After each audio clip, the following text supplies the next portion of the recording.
రేపు మీరు polling booth కు వెళితే మీ ఓటర్ లిస్ట్ లో లేకపోతే మీ ప్రజాస్వామ్య హక్కుని ఎవరు దొంగలించారు? తెలంగాణలో ఇప్పుడు నడుస్తుంది కేవలం ఓటర్ రివిజన్ కాదు, ఒక voter card war. Election commission అర్ధరాత్రి హఠాత్తుగా గడువున ఆగస్టు 3 వరకు ఎందుకు పొడిగించింది?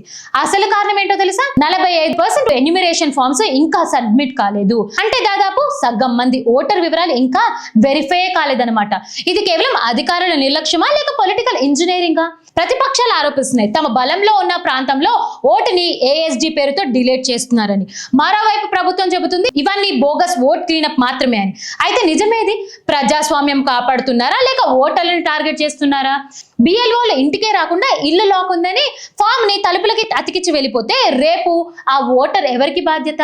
ఒక జెన్యూన్ ఓటర్ ఓటు కూడా అన్యాయంగా పోకూడదు. మీ ఇంటికి బిఎల్ఓలు వచ్చారా? ఎన్యూమరేషన్ ఫామ్ ఇచ్చారా? మీ ఓటు లిస్ట్ లో ఉందా లేదా అనేది ఇప్పుడే చెక్ చేసుకోండి. ఈ 45% ఓటర్ మిస్టరీ వెనక ఉన్న నిజమేమిటో భారతవాసులో మీ ముందుకు తీసుకురాబోతున్నాం. చూస్తూనే ఉండండి భారతవాస్. మీకు వచ్చిందా రాలేదా అనేది ఖచ్చితంగా కామెంట్ బాక్స్ లో తెలియజేయండి. జై హింద్.